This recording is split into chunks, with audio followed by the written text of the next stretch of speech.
Calculus solves most of the problems in the nature. It majorly deals with graphs, slopes, and areas and volumes. The first step for calculus is limits, and in simple terms we can say limit as a near value. To make you understand, let me take a small example. If you have a function f of x is 3x. Now if you are supposed to find f of 2, then what would we do? We just substitute the value of 2 in the x. So this becomes 3 into 2, this is 6. 6 is the exact value when x equals 2. Let me also draw the graph for this. So here we have the graph. So when x equals 2, its value is 6.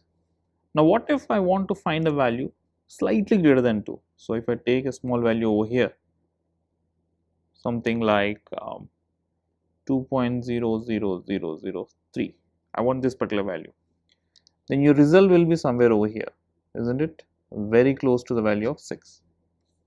Or maybe I want to find value just left to the 2, so probably 1.99997, a very close value to 2. Again the result will be somewhere over here, pretty close to 6. Now when we want to represent this data where you want to find the nearest value, then we use the concept of limits, and the notation for this will be limit. We say it as LT or LIM, where x tends to a value into f of x, which gives us some result L. This is a representation. Here we are supposed to find the value of f of x for a value of x close to the a, but not exactly a. Something like, for this particular function, I could have written as limit x tends to 2 f of x. That means we need to find the value of f of x where x is very close to the 2. Okay, one more point to add. When we are trying to find a value closer to 2 and to the left side, this is called as left neighborhood, and if you try to find the value to the right, then it is called right neighborhood, and the representation for this will be limit x tends to 2 f of x. Now when it is to the left side, this one we will just put it as a minus 2 to the power of minus, which means that we need to find left neighborhood value. And for the right, we write as limit x tends to 2 plus f of x. I hope you are able to get it. Okay, the next thing is the existence of a limit.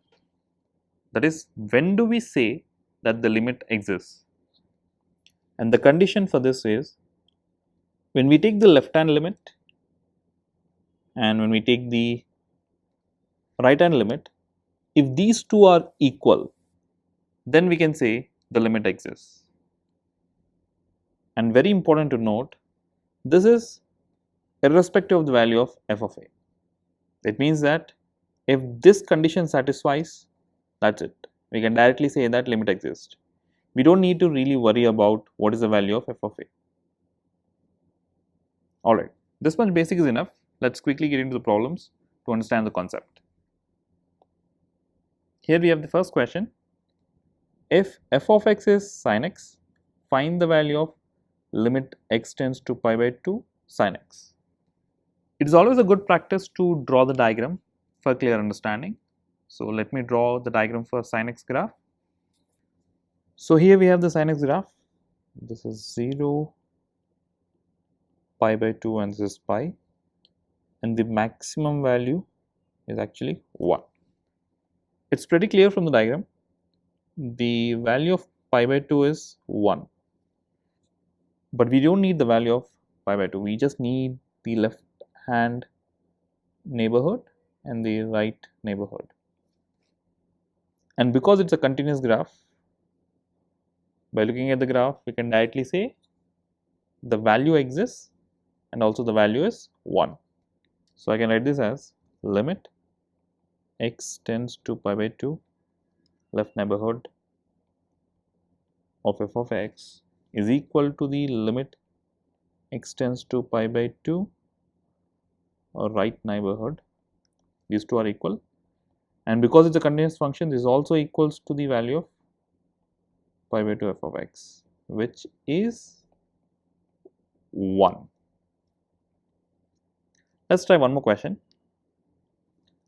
Let f of x is mod x minus 3 by x minus 3 when x is not 0 and it is 0 when x equal to 3. Graph the function, then we are supposed to find the couple of limits.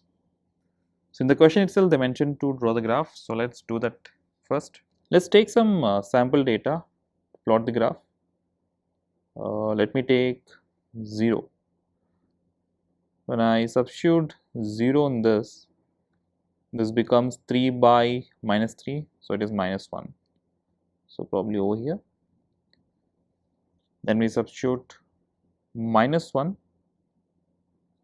it becomes 4 by minus 4, again gives us minus 1. When we substitute positive 1, it again gives minus 1, and even for 2 it is minus 1. What about 3? For 3 they have given the value, it is 0. So for 3 it is 0. What about 4?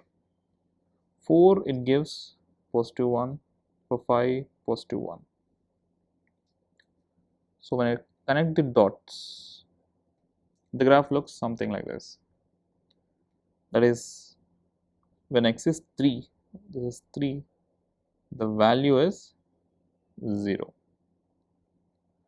And just to the left, it is minus 1, and just to the right, it is positive 1. Alright, now let's solve the rest of the part. B-bit, they're asking us to find the limit for right neighborhood. So this particular thing, which is positive 1. And the next bit is left neighborhood, which is minus 1. The next part is when x tends to 3. You may give the answer as 0, maybe because when we substitute x as 3, the answer is 0. But this is not the answer. The answer for this is the limit does not exist.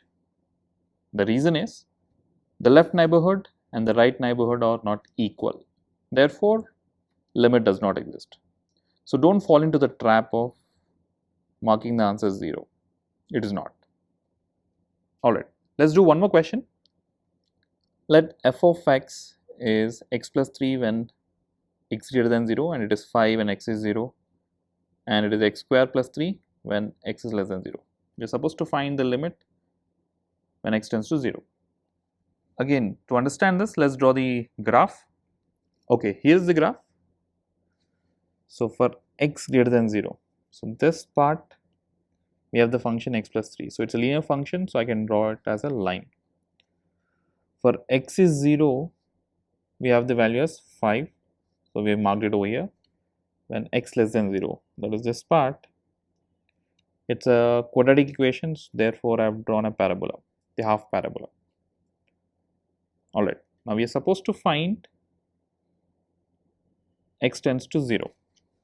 So for this, let me write the limits. Limit x tends to 0 plus, that is the right neighborhood, that is this particular value.